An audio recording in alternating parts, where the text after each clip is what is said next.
শুভ সন্ধ্যা। HD homeo medical একাডেমির পক্ষ থেকে আপনাদের সকলকে জানাচ্ছি আন্তরিক শুভেচ্ছা অভিনন্দন। অনেকদিন পরে বিগত আমাদের ঈদের ছুটি এবং নববর্ষের পরে আমার সাথে আপনাদের এই প্রথম ক্লাস। তো আপনারা আশা করি অনেকেই ভালো আছেন এবং আমাদের আজকের যে আলোচনাটা খুবই গুরুত্বপূর্ণ। আপনারা যদি স্লাইড পরিবর্তন না হয়, যদি দেখতে না পারেন, আমাকে কাইন্ডলি একটু জানাবেন। স্লাইডটা কি পরিবর্তন?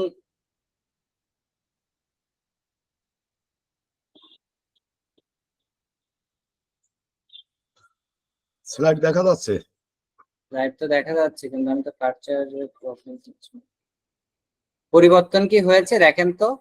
পরিবর্তন হয়েছে। ঠিক আছে। আজকের মূল আলোচনার বিষয় হচ্ছে রক্তবদ্ধতা, যেটাকে আমরা ইংরেজিতে বলতেছি কনজেশন। এরপরে হচ্ছে এটা ঘনীভূত হয়, যেটাকে বলা হয় কগুলেশন, এবং থ্রোম্বোসিস।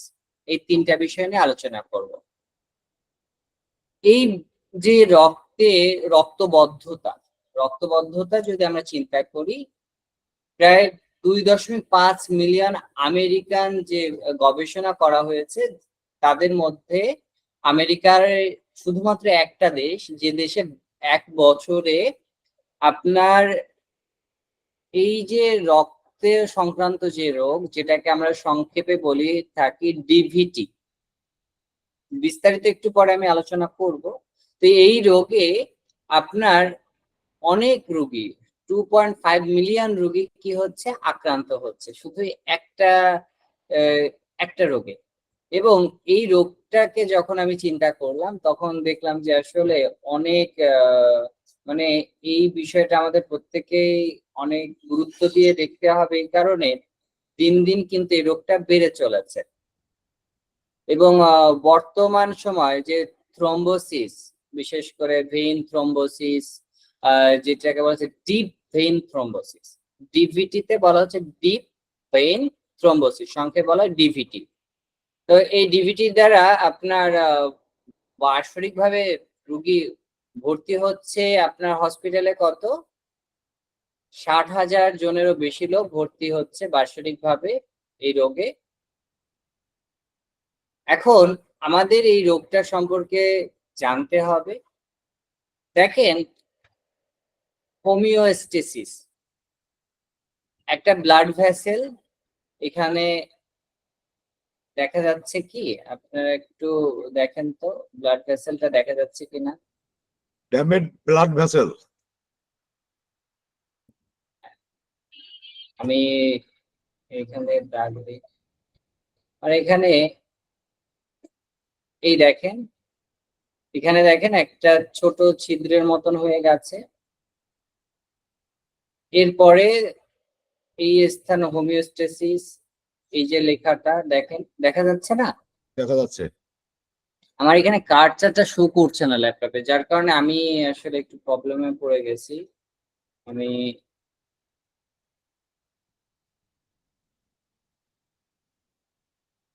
যাই হোক, আজকের আলোচনাটা এভাবে করি, তারপরে আমি বিস্তারিত 3D মডেলে আপনাদের দেখাবো। তাহলে আমাদের ড্যামেজ ব্লাড ভেসেল, একটা ব্লাড ভেসেল, আপনারা একটু ছবিটা দেখেন, তাহলে আলোচনা করতে সুবিধা হবে। এরপরে আমাদের শরীরে কি থাকে, আমরা রক্তে বলি না শ্বেত রক্তকণিকা, লোহিত রক্তকণিকা, অনুচক্রিকা।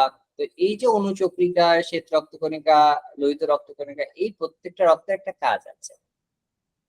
এর কাজ কি? রক্ত জমাট বাঁধানো, ক্লট ফার্মেন্টেশন। এটা আমাদের জন্য খুবই ভালো। এখন এই যে ক্লট হচ্ছে, ভালো দিক হচ্ছে, এই ভালো দিকটা কিন্তু আমাদের শরীরে কখনো কখনো বলে না বেশি ভালো ভালো না। এই যে বেশি ভালো ভালো না, সেই রোগটাই হচ্ছে আপনার হোমিওস্টেসিস, সেটা হলো থ্রোম্বোসিস।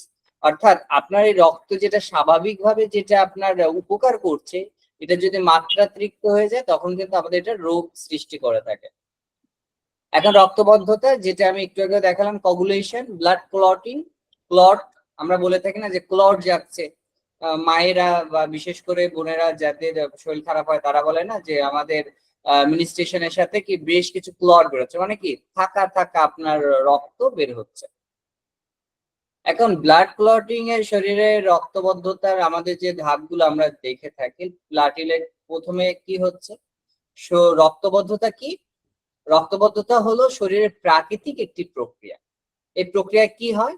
সাধারণত রক্তপাত বন্ধ করতে এবং রক্তক্ষরণ, যে অতিরিক্ত যে রক্তক্ষরণটা সেটা প্রতিরোধ করতে আমাদের রক্ত ঘনীভূত হয়ে জমাট বাঁধে, এবং এই প্রক্রিয়া রক্তনালীর দেয়ালের উপরে দেখেন, উপরে একটা কি হয়, একটা জালিকার মতন তৈরি হয়, প্লাটিলেট গুলো করে এবং রক্ত বন্ধ হয়ে যায়, রক্তক্ষরণ বন্ধ হয়ে যায়।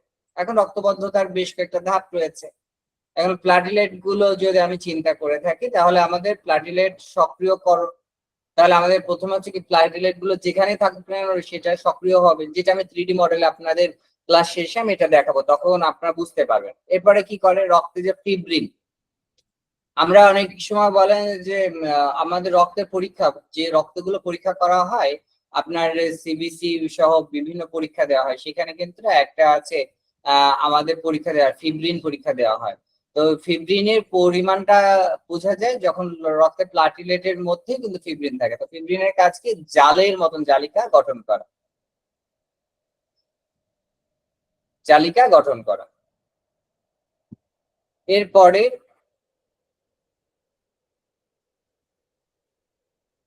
জমাট বাঁধবে, ফিব্রিন জালিকার মতন করছে, আপনারা একটু দেখেন, জালিকার মতন, মানে প্রথম ছবি ইনজুরি হয়েছে, রক্ত বেরোচ্ছে, দ্বিতীয় ছবিতে আপনার ফিব্রিন হালকা জালিকা শুরু হয়েছে, তৃতীয় ধাপে পুরোপুরি জালিকার মাধ্যমে ওইটা কি করলো, কমপ্লিট জমাট বাঁধায় ফেললো, এবং রেড ব্লাড সেল এবং হোয়াইট ব্লাড সেল এগুলো চলে আসলো, এবং আপনার রক্তটা বন্ধ হয়ে গেল, এবং অতিরিক্ত রক্ত যেটা বের হয়ে যাচ্ছে সেটা একদম বন্ধ হয়ে গেল, এবং থ্রম্বোস অর্থাৎ ব্লাড ক্লট আকার ধারণ করলো। এরপরে এই জায়গাটাই কিন্তু আপনার আস্তে আস্তে আস্তে আস্তে ঠিক হয়ে যাবে। এটা হচ্ছে একটা স্বাভাবিক প্রক্রিয়া। সমস্যা হয় কখন, যখন এই ক্লট বা থ্রম্বোস আকার, আমাদের ভিতরে একটা থ্রম্বোস, রক্তের মধ্যে একটা উপাদান রয়েছে যেটাকে থ্রম্বোস বলা হচ্ছে, যেটা ব্লাড ক্লট তৈরি করে। এখন এই যে ক্লট, এই ক্লটটা যখন আমাদের হার্টের যে আর্টারি রয়েছে, ভেইন রয়েছে, এই ভেইনের মধ্যে যখন আপনার ফুসফুসে, হার্টে যখন যেটাকে বলা হয় পালমোনারি অ্যাম্বুলিজম, পালমোনারি অ্যাম্বুলিজম, এই জায়গায় যখন এই থ্রম্বোসটা হচ্ছে তখন আমাদের সমস্যা তৈরি হচ্ছে, এবং ওই জায়গা অপ্রতুল রক্তবদ্ধতা তৈরি করছে, যার কারণে কি হচ্ছে, রক্তনালী ক্ষতিগ্রস্ত হচ্ছে। এবং এইটা যখন বেড়ে যায়, কখন বেড়ে যায়, যখন একটা মানুষ ডায়াবেটিস আক্রান্ত হয়, যখন তার হাই প্রেশার থাকে, তখন এই সমস্যাটা বাড়ে। আবার কোনো কোনো ক্ষেত্রে এই থ্রম্বোসিস যেটাকে আমরা রোগ বলতেছি, যেটাকে বলে ডিভিটি, ডিপ ভেইন থ্রম্বোসিস। এই ডিপ ভেইন থ্রম্বোসিস যখন হয়, এটার জন্য কি থাকে, জিনগত কিছু কারণ থাকে, জিনগত কারণেরও কিন্তু আমরা সঠিক সুচিকিৎসা করতে পারি, হোমিওপ্যাথিতে সম্ভব। তখন আমরা কি বলবো, রুগীকে বলবো যে দেখেন, আপনার এই রোগের তো চিকিৎসা যদি করতে হয়, তাহলে আপনাকে অবশ্যই আপনার জীবনযাত্রা মানে পরিবর্তন আনতে হবে। আপনাকে ধূমপান করা যাবে না, অস্বাস্থ্যকর যে খাবার, বিশেষ করে আমরা ভাজা পোড়া যেগুলো বলা তৈলাক্ত খাবার, এগুলো খাওয়া যাবে না, ফাস্টফুড খাওয়া যাবে না। আপনাকে পর্যাপ্ত পরিমাণ প্রাকৃতিক খাবার খেতে হবে, অল্প পরিমাণে ব্যায়াম করতে হবে। অল্প পরিমাণে ব্যায়াম করলে রক্তবদ্ধতার যে ঝুঁকিটা আছে এটাকে কমায়। এবং তাকে আরেকটা জিনিস আপনারা বলতে পারেন, এই ধরনের ব্লাড ক্লটিং বা রক্তের বিভিন্ন রোগের ক্ষেত্রে আপনার হিজামা বা কাপিং থেরাপি, এটা তারা গ্রহণ করতে পারে। আপনার মহানবী সাল্লাল্লাহু আলাইহি সাল্লাম কিন্তু এই কাপিং থেরাপিকে সুন্নতি চিকিৎসা পদ্ধতি, মানে সুন্নতি চিকিৎসা হিসাবে তিনি বলেছেন, আখ্যায়িত করেছেন। তো হোমিওপ্যাথিক চিকিৎসার সাথে কিন্তু এটা অনেকেই করে থাকে বা অনেকে পরামর্শ দিয়ে থাকে যে না, কাপিং থেরাপি করলে হয় কি, ভিতরে রক্তে যে দূষিত পদার্থ আছে সেগুলোকে বের করে দেয়, এবং রোগী দ্রুত আরোগ্য লাভ করে থাকে। এই যে ডিপ ভেন থ্রম্বোসিস, এটা একটু দেখেন। এখন এটা আমাদের পায়ের শিরা, শিরার মধ্যে আপনি ছবি যদি দেখেন, নর্মাল ব্লাড ফ্লো রয়েছে। সেকেন্ড ছবিটা যদি দেখেন, সেটা থ্রম্বোসিস, অর্থাৎ পাশে আপনার রক্তগুলো আটকে যাচ্ছে। এরপরে রক্ত প্রবাহিত যেভাবে হয় সেটা হচ্ছে না, এরপরে কি হচ্ছে, অ্যাম্বুলস তৈরি করতেছে, অর্থাৎ রক্তে ওগুলো জমাট বেঁধে একটা দলা পাকায় যাচ্ছে। এখন ডিপ ভেইন থ্রম্বোসিস, এই সংক্ষেপে আমরা বাংলাতে কি বলি, গভীর শিরার থ্রম্বোসিস। এখন এটা কি? এটা হচ্ছে আপনার শরীরের একটা অবস্থা যা আমাদের শরীরের গভীর শিরায় রক্ত জমাট বাঁধায়। এই রক্ত জমাট বাঁধাকে আমরা কি বলছি, থ্রোম্বোস থাকে, সেই থ্রোম্বোসটা একসাথে মিশে থ্রোম্বোসিস হচ্ছে, রক্তের প্রবাহকে আটকে দিচ্ছে। এবং এটা গুরুতর সমস্যা কখন হচ্ছে, যখন পালমোনারি আর্টারিতে যখন এটা হচ্ছে, তখন আমরা বলতেছি পালমোনারি অ্যাম্বোলিজম এর মূল কারণ কিন্তু এই থ্রোম্বোসিস। এখন এটা কেন হয়? যদি অপারেশন করা হয়, অস্ত্রোপচারের পরে আপনার যদি অপারেশনের পরে শরীরে বিভিন্ন প্রবলেম হতে পারে, ক্যান্সার যদি হয়, ক্যান্সারের পেশেন্ট আপনার এই থ্রোম্বোসিস হতে পারে, যেটাকে বলে ডিভিটি বলা হচ্ছে। তারপরে যদি ওই পেশেন্টে প্রচুর পরিমাণে ধূমপান করে, তখন কি হয়, পালমোনারি আর্টারি গুলোতে প্রবলেম হয়, শ্লেষ্মা জমে যায়, ও ক্ষতিগ্রস্ত হয়, তখন এটা হয়। অনেক সময় আছে জন্ম নিয়ন্ত্রণ যে পিল আছে, এই পিল গুলো খেলে বা জন্ম নিয়ন্ত্রণ যে ইনজেকশন আছে, এই ইনজেকশন গুলো ব্রেইনে দেওয়ার পরে কিন্তু থ্রোম্বোসিস হয়। অনেক সময় আছে মায়েদের পেটের সন্তান যখন থাকে তখন এটা দেখা দেয়। আবার এই এটা তো দেখা যায় অনেক সময় আছে যে প্রচুর পরিমাণে ওজন বেড়ে গেছে, ফ্যাটি বলে না, ওভারওয়েট হয়েছে, তাহলেও কিন্তু তাদের মধ্যে এই রোগটা দেখা দিতে পারে। এখন এই রোগটা হলে কি লক্ষণ আছে? প্রথমত কয়েকটা জিনিস মাথায় রাখতে হবে, যাই হোক না কেন আপনার পায়ে বা শরীরের বিভিন্ন জায়গায় কি প্রথমে ফুলে উঠবে। ফোলাটা কোথায় হবে? শিরায় হবে। ওটা লাল দেখা যেতে পারে, ব্যথা হবে এবং ওই স্থানটা গরম ভাব থাকবে। এখন এই তিনটা চারটা যদি লক্ষণ থাকে, যেমন লাল রয়েছে, ব্যথা রয়েছে, গরম রয়েছে, হালকা হালকা ফোলা ভাব রয়েছে, যদি এই কয়টা বিষয় থাকে, তখন আপনি কি করবেন, তাকে কনফার্মের জন্য আপনাকে কিছু পরীক্ষা দিতে হবে। সেই পরীক্ষা কি? একদম আমাদের কমন কিছু পরীক্ষা রয়েছে যেগুলো আমরা দিয়ে থাকি। প্রথম হচ্ছে আল্ট্রাসাউন্ড দেওয়া থাকে, তারপরে ভেনোগ্রাম দেওয়া থাকে, এই দুটো তো আমাদের দেওয়া থাকে, এবং রক্তের মধ্যে আমরা বেশ কিছু পরীক্ষা দিয়ে থাকি। এবং এই ডিভিটি যদি হয়, তাহলে তার মধ্যে ফুসফুসে যদি হয়, তাহলে ফুসফুসে পালমোনারি অ্যাম্বুলিজম হচ্ছে। অ্যাম্বুলিজম হলে তার কি হয়? বুকে ব্যথা হয়। এটা তো ভেইনের কথা বললাম। এখন ওইটাই যদি আমাদের পালমোনারিতে হয়, তাহলে কি হবে? বুকে ব্যথা হবে, শ্বাসকষ্ট হবে, শ্বাস নিতে কষ্ট হবে। এবং এই বুকে বিশেষ করে পালমোনারিতে হওয়ার কারণে কিন্তু সে হঠাৎ করে মৃত্যুর কারণ হয়ে যায়। কারণ যখন এটা হয়, পোস্ট থ্রম্বোটিক সিনড্রোম তৈরি হয়ে যায়, এবং দীর্ঘস্থায়ী যখন ডিভিটি থাকে, তখন এইটা চামড়ার পরিবর্তনের কারণ দেখা যায়, চামড়া অনেক রকম সমস্যা দেখা দিতে পারে। এবং এই রোগটা মারাত্মক হয়ে গেলে কিন্তু মানুষ মারা যায়। এই জন্য এটা কিন্তু খুবই গুরুত্বপূর্ণ। আজকে বললাম বর্তমানে আমাদের আশেপাশে বহু রোগী আছে এই রোগে আক্রান্ত। আপনারা অনেকে জানেন যে ভেরিকোজ ভেইন এর নাম শুনেছেন, ভেরিকোজ ভেইন দেখেছেন, ভেরিকোজ সিল ট্রিটমেন্ট করেছেন। তো এর সাথে খুবই গুরুত্বপূর্ণ ডিভিটি, এটা আমাদেরকে দেখতে হবে, এবং এর প্রাথমিক চিকিৎসা হোমিওপ্যাথিতে খুব ভালো হয়। দেখেন এই জায়গা প্রথম ছবিটা দেখেন, এটা আমরা দেখলেই বলে থাকি যে কালশিটে ভাব হয়েছে, লাল লাল ভাব দেখা যাচ্ছে। যদি আপনারা চিন্তা করেন, এদিক তাকান, এই যে দেখেন লাল হয়েছে, এই যে লাল ভাব দেখেন, এখানে দেখেন আপনার যে লাল লাল ভাব দেখা যাচ্ছে, এই যে কালশিটে ভাব, এগুলো দেখলে আমরা মনে করি কি, সেক্ষেত্রে আমরা যদি চিন্তা করি, সেক্ষেত্রে আমরা বলতে পারি যে না, এই যে কালশিটে ভাব হয়েছে, এখানে কি হয়েছে, আমরা আর্নিকার কথা চিন্তা করে থাকি। কিন্তু আর্নিকা অবশ্যই আমাদের এটা খুবই গুরুত্বপূর্ণ মেডিসিন, এটা আমরা ব্যবহার করতেই পারি। কিন্তু আমাদেরকে এই যখন পাশের এই চিত্রটা দেখি, তখন কিন্তু আমাদের ভেরিকোজ ভেইনের সাথে অনেকে গুলিয়ে ফেলে, কিন্তু এটা কিন্তু ভেরিকোজ ভেইন না, এটা হচ্ছে ডিপ ভেইন থ্রোম্বোসিস। রোগটা বুঝতে হবে। আমাদের হ্যারিম্যান স্যার বলেছেন আমরা লক্ষণের ট্রিটমেন্ট করি, কিন্তু সেটা কি অসাধারণ লক্ষণ? আমি যদি সাধারণ লক্ষণ না জানি, তাহলে আমি অসাধারণ লক্ষণ কিভাবে জানবো, তার ট্রিটমেন্ট বা কিভাবে করব? এই জন্য আমাদেরকে অসাধারণ লক্ষণটাকে বুঝতে হবে, তাহলে আমরা কি করতে পারবো, ট্রিটমেন্টটা করতে পারবো।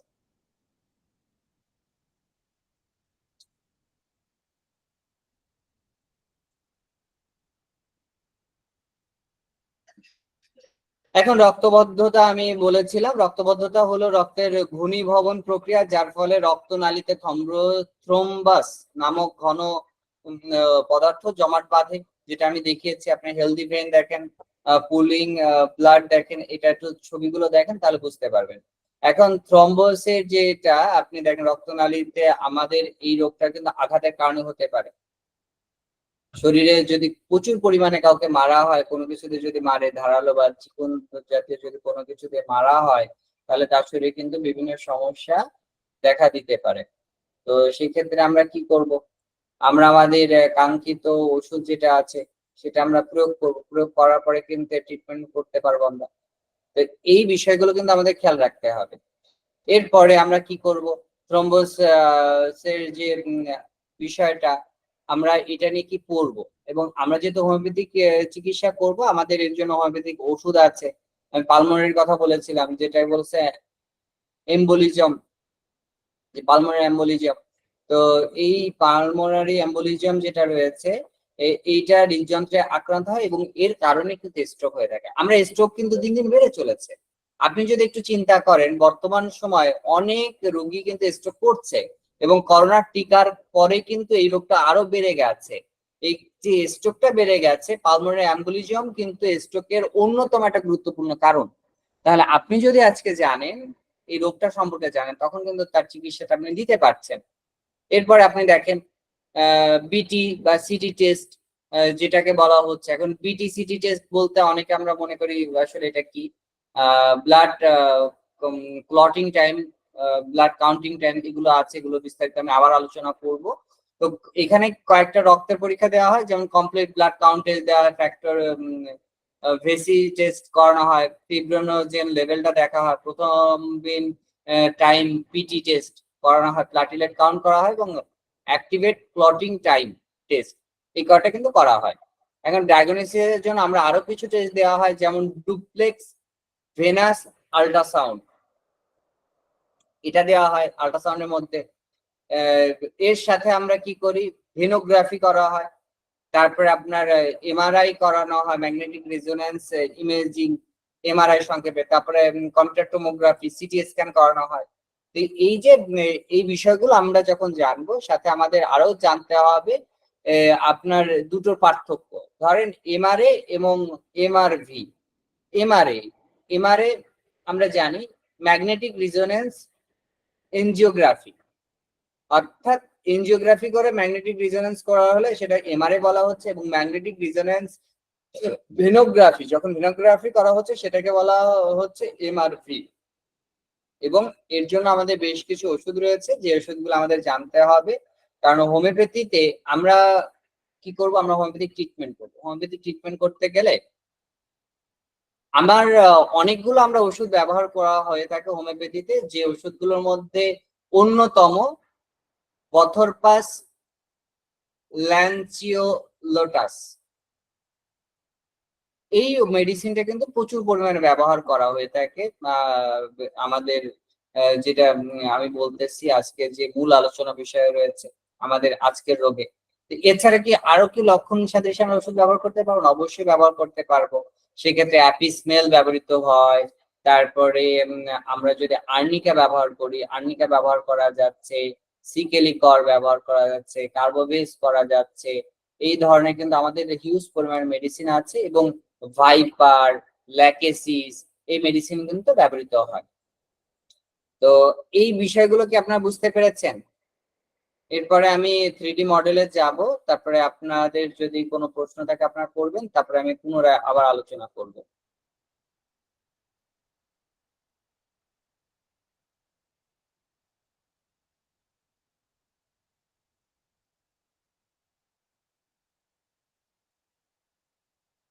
আপনারা কি আমার কথা শুনতে পাচ্ছেন? জি স্যার, কোনো প্রশ্ন নেই আপাতত। আপাতত প্রশ্ন নেই, তাহলে আমি 3D মডেলে যাব। আমাকে একটু সময় দিতে হবে, আমি 3D মডেলটা ওপেন করব। তো আমার এই ল্যাপটপের সব থেকে বড় সমস্যা, আমি কার্সারটা দেখতে পাচ্ছি, এইটাই হচ্ছে প্রবলেম।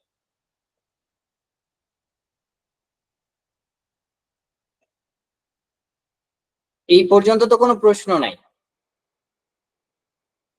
এখন ওষুধের কথাটা আপনার যদি মনে করেন, কারণ কি আমি চাই আপনাদের একটা ধারণা দিচ্ছি, এর মানে এই না যে আপনাকে এই ওষুধটাই ব্যবহার করতে হবে। অবশ্যই কিছু হোমিওপ্যাথিক ওষুধ আছে যেগুলো খুবই মানে গুরুত্বপূর্ণ, যেগুলো এই জায়গা অনেকেই এই রোগের ট্রিটমেন্টে ভালো সফলতা পেয়েছে। তার মধ্যে ধরেন ফসফরাস রয়েছে, কার্ডুয়াস মেরিনাস রয়েছে, এই ওষুধগুলো কিন্তু রয়েছে, এগুলো কিন্তু আপনাকে জানতে হবে।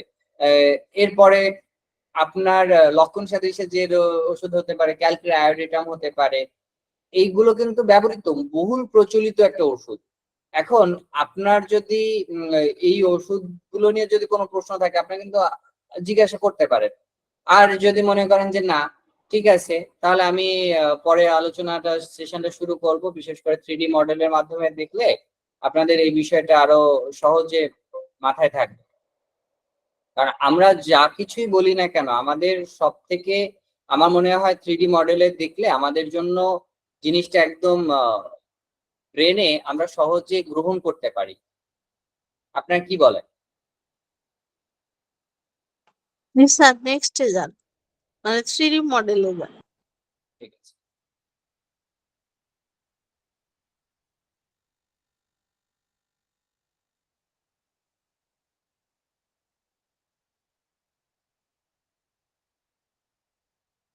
এই বিষয়টা আপনাদেরকে শিখতে হবে। প্রথমত আমাদের থ্রম্বস, আমাদের রক্ত, ব্লাড ক্লটিং, এই যে টিস্যু রিপেয়ার, মূলত বিষয়টা কি টিস্যু রিপেয়ার। আপনি ভিডিওটা দেখেন তাহলে আপনার প্রত্যেকে বুঝতে পারবেন। আমাদের শরীরের একটা জায়গা কি হলো, কেটে গেল। এই যে কেটে গেল, কেটে গেলে যে রক্ত বেরোচ্ছে, যেটা আমি বলেছিলাম, এই যে আপনার এখানে কি যে উপাদানগুলো আসছে, এই যে জালিকা, এটাই কিন্তু সে আপনার ফিব্রিন। এই যে ক্লট হলো, এই জায়গাটা ব্রড হয়ে গেল, তাহলে আমার ওখান থেকে কিন্তু এরপর দেখেন শ্বেত রক্তকণিকা যাচ্ছে। এই জায়গাটা কিন্তু আস্তে আস্তে আস্তে আস্তে এই মেকানিজম গুলো নিয়ে কিন্তু এতক্ষণ আলোচনা করা হয়েছে।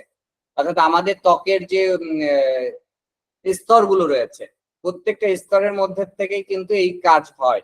আপনার ব্লাড ভেসেলের থেকে রক্তক্ষরণ হচ্ছে, সেটা আস্তে আস্তে উপরের ত্বক, আপনাদের এপিডার্মিস, ডার্মিস, ত্বকের বিষয়টা বুঝতে হবে। তাহলে আস্তে আস্তে আস্তে আস্তে এই বিষয়টা কিন্তু আমরা যেটা দেখলাম এই কাজটাই কিন্তু হয়। মূলত আজকে যে মূল আলোচনা বিষয়টা কিন্তু এটাই ছিল।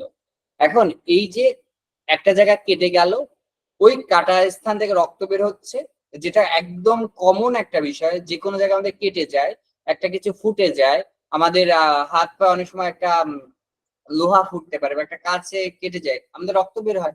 সেই যে রক্ত বের হওয়াটা একটা স্বাভাবিক ব্যাপারটা শুরু হয়, এবং ওই রক্তটা বের হওয়ার পরে ওইটা কি হয়, আপনা আপনি সেরে যায়।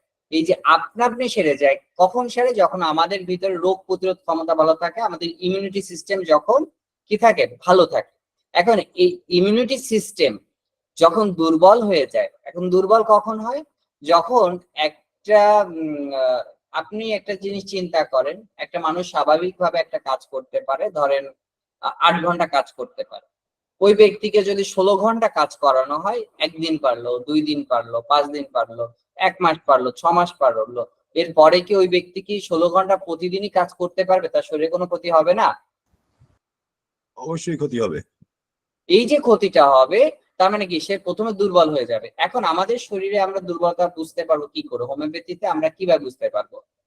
প্রথমত একজন রুগী তার 3 বেলা ক্ষুধা পাবে না, এরপরে খেয়ে তৃপ্তি পাবে না, এরপরে কি হবে না, ঘুম হবে না ঠিক করে, পায়খানা ঠিকভাবে হবে না, খাওয়া ঘুম পায়খানা এটা যখন সরে যাবে, তারপরে তার কি হবে, মেজাজটা খিটখিটে হয়ে যাবে।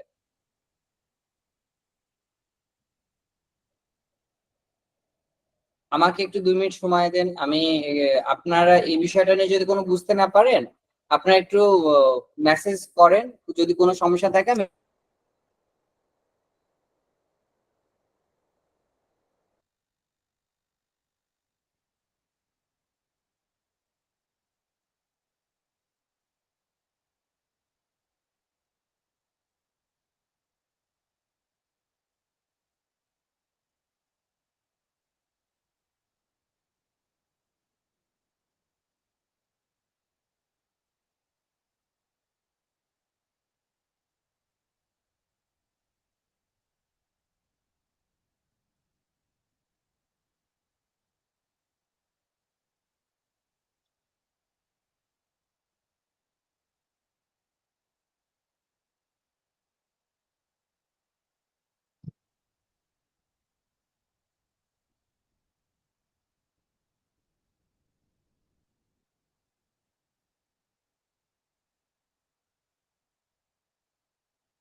কারো কি কোনো প্রশ্ন আছে? না স্যার, কোনো প্রশ্ন নেই স্যার চালিয়ে দেন। স্যার আমি একটু কথা বলতে চাচ্ছি। হ্যাঁ বলুন। আমি কথাটা বলতে চাচ্ছি যে এটা তো আপনি পায়ে দেখালেন, পা বা উরুতে লাল হ্যাঁ হয় এবং শিরাগুলো ফুলে ওঠে, হ্যাঁ কিন্তু এই এই রোগগুলো যখন মস্তিষ্ক, অন্ত্র, লিভার বা কিডনিতে যখন বিকাশ হয় তখন কিরকম হয় স্যার? খুব সুন্দর একটা প্রশ্ন। তাহলে আমাদের 3D মডেলে আমরা যদি এবার ব্যাকে আসি, তাহলে আমরা জিনিসটা আরো ভালো বুঝতে পারবো। প্রথমত আমাদেরকে বুঝতে হবে আমাদের শরীরের অঙ্গগুলোকে বুঝতে হবে। এই জন্যই তো আমাদের ফিজিওলজি অ্যানাটমির বুঝতে হবে। আমরা যদি ফিজিওলজি অ্যানাটমিটা বুঝি, অ্যানাটমি ফিজিওলজিক্যাল জ্ঞানটা আমাদের খুবই গুরুত্বপূর্ণ। কারণ আমরা স্বাভাবিক অঙ্গ যদি বুঝতে পারি, তাহলে আমাদের কিন্তু অস্বাভাবিকতাটা আমাদের কোনো প্রবলেম হবে না। তাহলে আমাদের সম্পূর্ণ শরীরের দিকে যাই।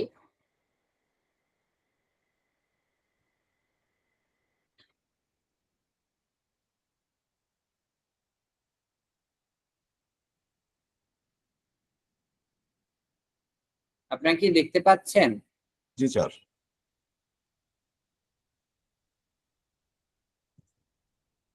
প্রথমে সেল, আমি এটা প্রথম দিন আপনাদের দেখিয়েছিলাম 3D মডেলে।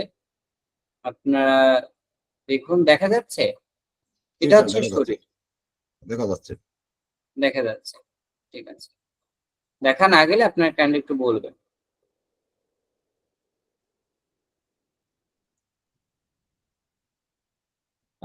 এই যে 3D মডেল, এবার দেখেন আমাদের এই শরীর, এই শরীরের আমাদের প্রত্যেকটা অর্গানকে বুঝতে হবে। এইবার যদি আমার এখানে ফুলে ওঠে, আমার মূলত কি শিরা। এবার নার্ভাস সিস্টেম, নার্ভাস সিস্টেমে যদি আপনি দেখেন, এই যে শরীরে যে শিরাটা রয়েছে না, এখানে যদি কোনো জায়গায় আঘাত লাগে, তাহলে সেই জায়গাটাকে রক্তে ফুলে উঠবে না? আপনি একটু দেখুন, এই মাংসপেশিতে হবে না কিন্তু মাংস। স্যার অ্যাকচুয়ালি আপনি রেকর্ডিংটা অন করেন, আমি তো ক্লাস নিচ্ছি এইচডি প্ল্যাটফর্মে। আপনি রেকর্ডিংটা অন করে ক্লাস শুরু করে দেন।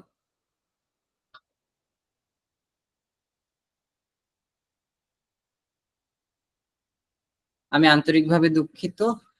আসলে আরো একটা জায়গায় ক্লাস চলছে, যেটা হচ্ছে আমি নিয়ন্ত্রণ করে থাকি। সেখানে আজকে যে মডারেটর ক্লাস নেবেন, আমি সেটা অন করে দিলাম। আহ, এই যে শরীরটা, এটা কি আপনি দেখতে পাচ্ছেন? জি স্যার। এখানে যে শিরা, হ্যাঁ। এই যে থ্রম্বস, থ্রম্বস বলতে কি আমাদের যে শিরাগুলো রয়েছে, এই শিরাতে সমস্যা হয়।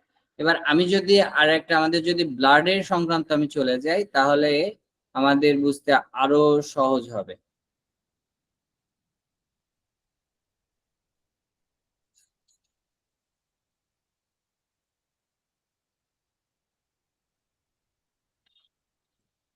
এই যে এবার দেখেন,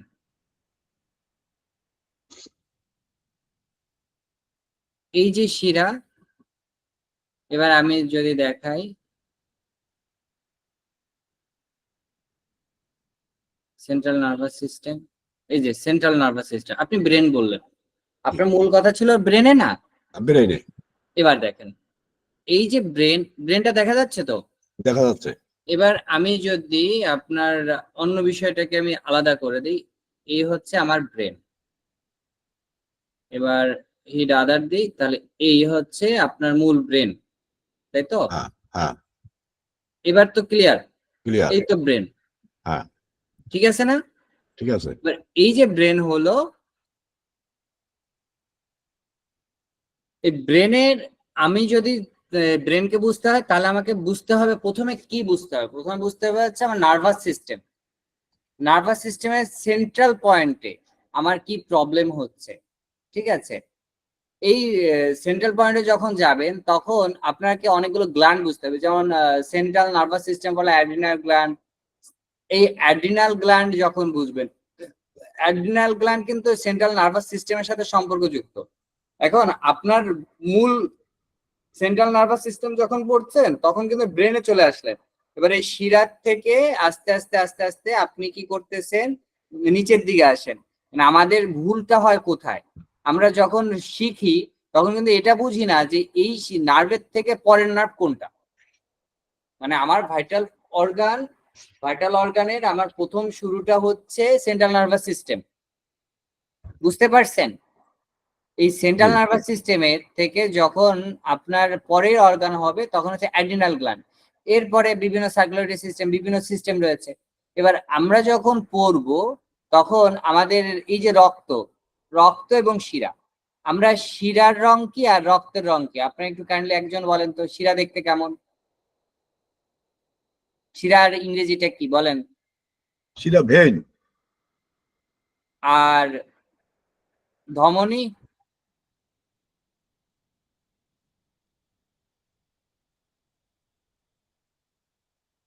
aorta, ওটা ঠিক আছে। তাহলে আমরা এই শিরা এবং ধমনী এই বিষয়টা কিন্তু যখন আমরা মাসকুলারি সিস্টেম নিয়ে পড়বো তখন, মাসেল নিয়ে যখন পড়বো তখন কিন্তু আর কোনো শিরার থাকছে না। তাহলে আজকের আলোচনা কিন্তু যে থ্রোম্বোসিস যে বিষয়টা সেটা হচ্ছে কিন্তু শিরা কেন্দ্রিক, অর্থাৎ আমার শিরা যে শরীরের বিভিন্ন জায়গা রয়েছে, এই শরীরের যত অর্গান গুলো রয়েছে প্রত্যেক জায়গা রয়েছে, ঠিক না ভুল বলেন? ঠিক, সারা শরীরে রয়েছে। সমস্ত আপনাদের সাথে শরীর আমি রয়েছে। আলোচনা করতেছিলাম এই যে এই যে আপনার শরীরের একদম নিচের অংশে, যদি আমি এটাকে একটু উপরের দিকে নেই, এইখানের যে ভেইন গুলো আছে সেটা নিয়ে কিন্তু আজকে আলোচনা করছিলাম। এই যে, ঠিক আছে। এবার এটাকে কি বলা হচ্ছে, এই যে অংশটা আপনি যদি চিন্তা করেন, এই যে লাল যে অংশটাকে বলা হচ্ছে এটা আর্টারি, হচ্ছে আপনার কোথার, আমাদের পায়ের, পাটাকে আমরা কি বলতেছি, লিম্ব বলতেছি। তাহলে আমাদের এটা কোন পা? বা পা। তাহলে বা পা মানে লেফট লিম্ব, বা পা। বা পারে পার আমি কোন জায়গা খুঁজবো? Posterior view. এটা কিন্তু অ্যান্টেরিয়র ভিউ না, এটা কিন্তু পোস্টেরিয়র, পিছনের পাশ। তাহলে পোস্টেরিয়র ভিউ এবং টিবিয়ার উপরে রয়েছে টিবিয়া ফিবুলা। তাহলে আমাদের এই বিষয়গুলো জানতে হবে। আপনি কি আমার কথা বুঝতে পারছেন? না বুঝতে পারলে কিন্তু এখানে আপনাকে বুঝে নিতে হবে। তাহলে আমার জিনিসটা কিন্তু একদম সহজ, কিন্তু এটাকে বর্ণনা করতে গেলে আমাকে কিভাবে বর্ণনা করা লাগতেছে। আমার এই সমস্যাটা যদি আমাকে বুঝতে হয়, আমাকে যদি কাউকে বুঝাতে হয়, এই হাড়টাকে জানতে হবে। এই হাড়ের নাম কি? টিবিয়া। এই যে হাড়টা দেখাচ্ছে, যদি আপনি মনে করেন এটা বুঝতে পারছেন না, বলতে হবে যে আমি বুঝতে পারছি না, তাহলে আমি অন্যগুলো বন্ধ করে দিলাম। এই যে হাড়টা এটা হচ্ছে টিবিয়া। এবার দেখা যাচ্ছে জি। হাড়টা বোঝা গেল? এই যে হাড়টা এটা না হচ্ছে টিবিয়া। এটা কোন হাড়? আপনার বা পাশের হাড়। এখন আমাকে যদি বলতে হয় যে আপনি আপনার হাড়ের সম্পর্কে বলেন, এখন হাড়টা কোন বিষয়, কোন শাখার মধ্যে আসছে, তখন আপনি বলবেন স্কেলেটালি সিস্টেম। স্কেলেটালি সিস্টেম, এরপরে যাবেন অ্যাপেন্ডিকুলার, এরপরে লোয়ার লিম্ব, এরপরে হচ্ছে টিবিয়া লেফট সাইড। বোঝা গেল? এবার এই টিবিয়া যখন আমার হচ্ছে, কিন্তু এটা কিন্তু স্কেলেটাল সিস্টেম যখন বলবো তখন সমগ্র শরীরটা চলে আসবে। এরপরে আমাদের এভাবেই বুঝতে হবে। এভাবে যখন আমরা অর্গানটাকে বুঝতে পারবো তখন কিন্তু আমরা রোগটাকে বুঝতে পারবো, আর রোগটা যখন বুঝতে পারবো তখন আমরা সেই সঠিক আরোগ্যটাও দিতে পারবো, যেটা মানুষ আশা করে আমাদের কাছে।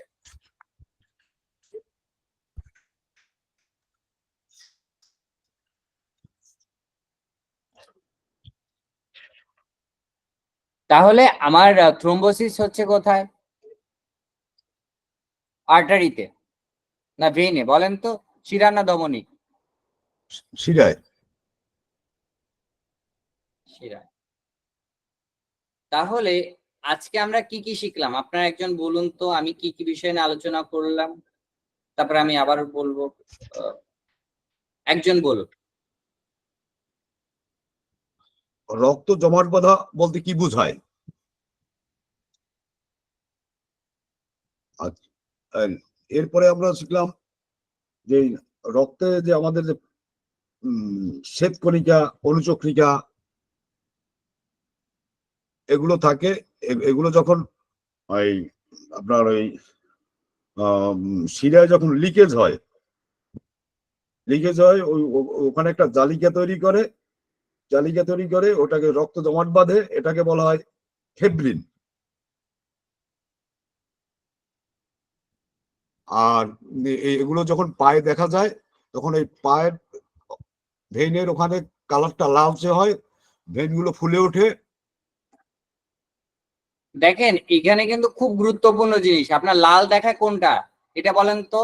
এই যে শিরা লাল কোনটাকে দেখায়? লালটাকে কি বলে?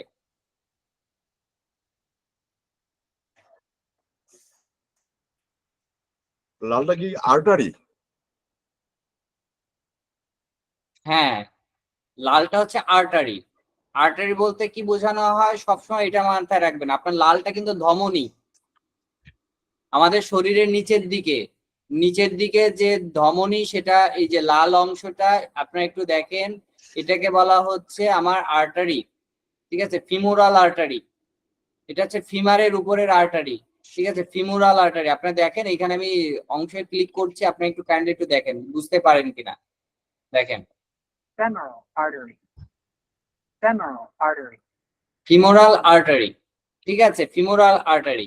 এই যে জিনিস, এই বিষয়টা কিন্তু আপনাদের ক্লিয়ার হতে হবে, না হলে কিন্তু কখনো বুঝতে পারবেন না। এবার দেখেন নীল রঙের অংশটা কিন্তু ভেইন। ভেইন মানে শিরা। শিরা। ভেইন মানে শিরা। শিরা দেখতে কি নীল রং। রংটা খুব গুরুত্বপূর্ণ, আপনাকে রংটা মনে রাখতেই হবে। রংটা আপনার হাত পা যে শিরায়, এই বিষয়টা কিন্তু আপনারা না হলে ভুলিয়ে ফেলবেন। আমার লাল রং কি? আর্টারি। আর্টারি হচ্ছে লাল রং আর্টারি।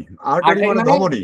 ধমনী। ধমনী। ধমনী এটা হচ্ছে আমাদের শরীরের ধমনীতে কি হচ্ছে?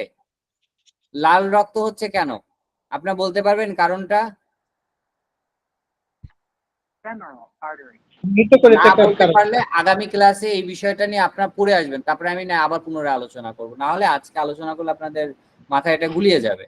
এবার দেখেন আমাদের শরীরে বেশ কয়টা লিগামেন্টের মতন রয়েছে, যে 3D মডেল। দেখেন হলুদ যেটা রয়েছে এটাকে কি বলা হচ্ছে? tibial, trivial. আমাদের এই যে বিষয়টা আছে,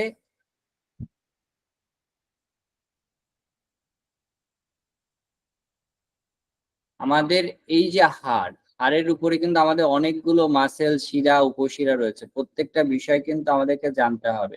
3D মডেলে দেখলে আমরা কিন্তু এটা ভালোভাবে বুঝতে পারবো এবং প্রত্যেকটা নার্ভের কাজ জানতে পারবো। প্রত্যেকটা নার্ভে কিন্তু কাজ রয়েছে।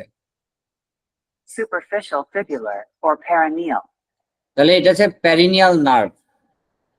এগুলো হচ্ছে কি? প্যারিনিয়াল নার্ভ। দেখেন এই নার্ভগুলো আমার কোথায় কোথায় রয়েছে, এই হলুদ রঙের।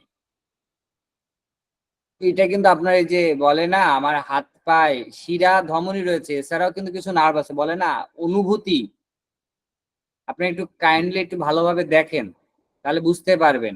আমাদের যে হাড়গুলো রয়েছে, এই যে হাড়ের নিচে প্রত্যেকটা অংশ রয়েছে এবং প্রত্যেকটা জায়গায় এই হলুদ রঙের একটা শিরা দেখতে পাচ্ছেন কিনা?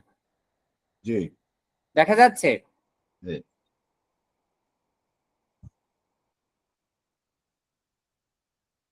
superficial fibular or perineal, এবার দেখেন dorsal metatarsal and digital branches, এখানে আমাদের ডরসাল এবং মেটাটার্সাল এর যে ডিজিটাল যে ব্রাঞ্চেস গুলো আছে সেগুলো কিন্তু বর্ণনা আছে, এবং এগুলো কিন্তু বর্ণনা কিন্তু আজকের ক্লাসে না, এই বর্ণনাগুলো হবে কোন ক্লাসে? আপনার ফিজিওলজি অ্যানাটমি ক্লাসে। এই বিষয়গুলো কিন্তু আপনাদের বুঝে নিতে হবে।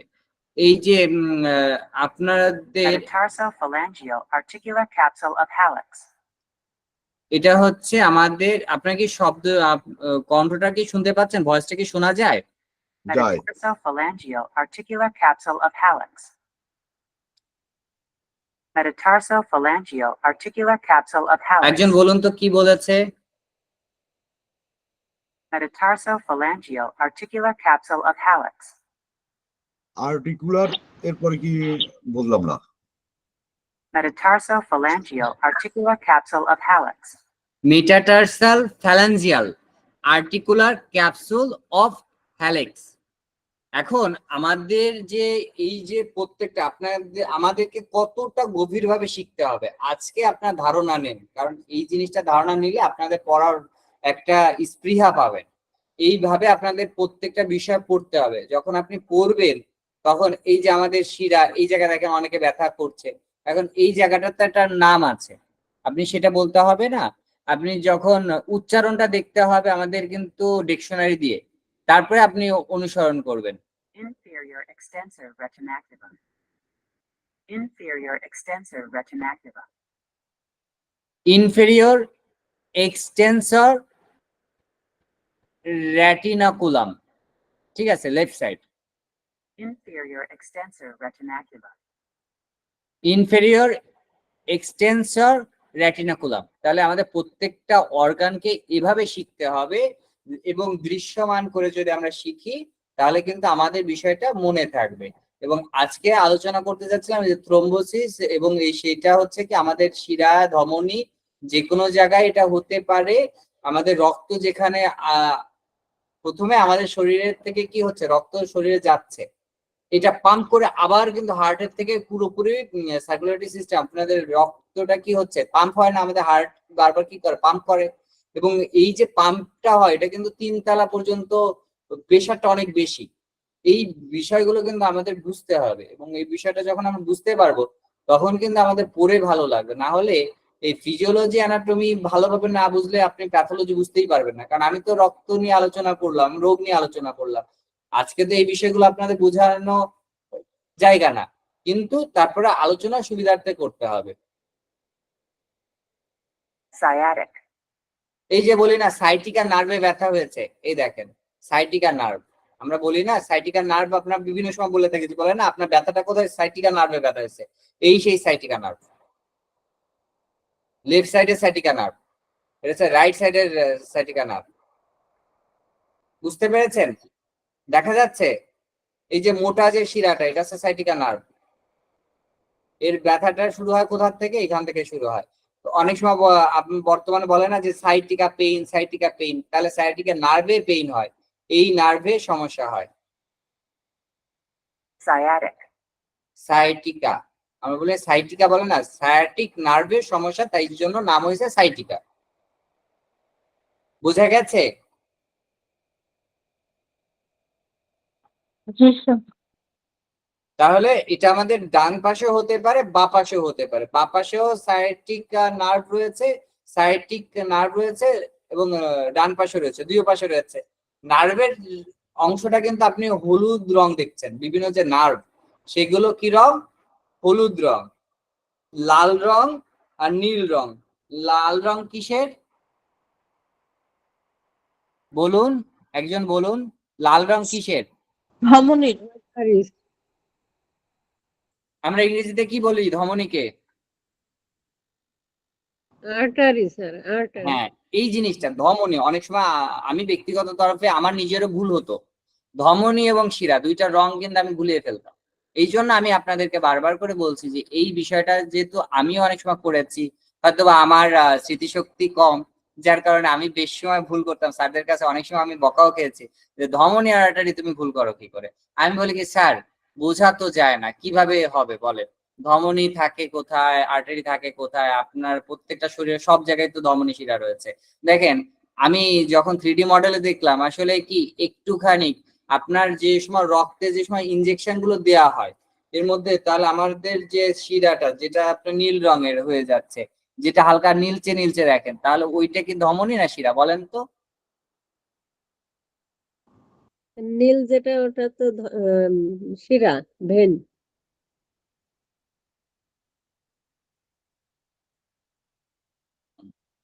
এই যে ক্যানুলা করায়, আপনার বিভিন্ন যে ক্যানুলা গুলো করায়, তাহলে আমাদেরকে এই বিষয়গুলো কিন্তু খুব ভালোভাবে রপ্ত করতে হবে। দেখেন এবার যদি আমরা হাতে চলে আসি, হাতে চলে আসার পর আপনি দেখেন আমার এখানে নার্ভ রয়েছে, নার্ভ রয়েছে, প্রত্যেকটা রয়েছে, এবং রেডিয়াস এবং আলনা। তাহলে এই যে হাড়টা, এইটা হাড়টাকে রেডিয়াস হাড়, আর এই পাশে হাড়টা হচ্ছে আলনা। তাহলে রেডিয়াস আলনা, এবার রেডিয়াস আলনার মাঝে যদি আমার যে শিরাটা রয়েছে, এই শিরাটা কি হচ্ছে, কোন শিরা, আমাদের সেই শিরাটার নাম জানতে হবে। প্রত্যেকটা বিষয় আমাদেরকে ভালোভাবে শিখতে হবে। যখন আমরা এগুলো শিখতে পারবো না, তখন আমরা অনেক রোগের সম্পর্কে একটা সঠিক ধারণা, স্বচ্ছ ধারণা দিতে পারবো। তখন আমাদের হ্যানিম্যান স্যারের উপরে আমাদের কৃতজ্ঞতা আমরা প্রকাশ করতে পারবো যে স্যার যে মহান পেশায় আমাদেরকে নিযুক্ত করেছেন। তিনি এলোপ্যাথিক সর্বোচ্চ ডিগ্রি ধারণ করেছিলেন, তারপরে তিনি কিন্তু হোমিওপ্যাথিতে আসছেন। তো আপনাকে কিন্তু অ্যালোপ্যাথিক ডাক্তারদের সর্বোচ্চ যে জ্ঞানটা, সেই জ্ঞানটা আপনাকে অধিকারী হতে হবে, না হলে কিন্তু আপনি হোমিওপ্যাথ হতে পারবেন না, একজন ভালো আদর্শ হোমিওপ্যাথ হিসেবে নিজেকে প্রমাণ করতে পারবেন না। আর প্রমাণ করতে গেলে আপনাকে ফিজিওলজি অ্যানাটমি জানতে হবে ভালো, তারপরে প্যাথোলজি জানতে হবে, এরপরে সার্জারি জানতে হবে। সার্জারি জানার পরে আপনি অর্গাননকে উপলব্ধি করতে পারেন, বুঝতে পারবেন। আমি সবসময় এটা বলে থাকি, অনেকে বলে থাকে অর্গাননের যে গভীরতা, সেই গভীরতা বুঝতে গেলে আপনার টোটাল হোমিওপ্যাথি পাস করতে হবে। তারপরে যখন আপনি পড়বেন তখন আপনার কিন্তু উপলব্ধিতে আসবে। এর আগে যাই করেন না কেন সেটা পরীক্ষা পাশের জন্য অনেকে করে, কিন্তু এই পড়াটা যখন বাস্তবতায় আসে তখন কিন্তু আপনি বুঝতে পারবেন, টোটালটা বুঝতে পারবেন কখন, যখন আপনি প্র্যাকটিস লাইফে এগুলো প্রয়োগ করে উপলব্ধিতে আনবেন। তো ধন্যবাদ সকলকে আমার সাথে থাকার জন্য। যদি আপনাদের এখনো বলবো, যদি কোনো প্রশ্ন থাকে আপনারা করতে পারেন, নাহলে আপনারা লিখে রাখবেন, আগামী ক্লাসে আপনারা আমাকে জিজ্ঞাসা করবেন, আমি অবশ্যই আপনাদের প্রশ্নের যথার্থ উত্তর দেওয়ার চেষ্টা করব। হ্যাঁ, রঞ্জিত কুমার স্যার বলুন। জি স্যার, আমি যে কথাটা বলছিলাম যে এই যে থ্রম্বোসিস, এটা যে মানুষের মস্তিষ্কে ঘটে, তারপরে অন্ত্রে ঘটে, লিভারে ঘটে, এই প্রসঙ্গে আমি বলছিলাম, হ্যাঁ, আপনাকে প্রশ্নটা করছিলাম আর কি। এই বিষয়টা কি আসলে কি প্রত্যেকটার জন্য আলাদা আলাদা ডিজিজ রয়েছে। যেমন হার্টে হলে হার্ট অ্যাটাক হয়ে যাচ্ছে, মাথায় হলে স্ট্রোক হচ্ছে, এর যে ওখানে তো বোঝা গেছে একটা সিস্টেম যে এরকম হয় পায়ে, আপনি যে পায়ে, ওইটা ধারাবাহিক ভাবে আলোচনা করতে হবে। আচ্ছা আচ্ছা, ওইটা আসলে কি প্রত্যেকটা টপিকটা এতটা ভাস্ট, একটা অংশ নিয়ে, এটা তো ডিজিজ ওরিয়েন্টেড হিসাব। আপনার যখন ওটা ব্রেনে হবে তখন আমাদের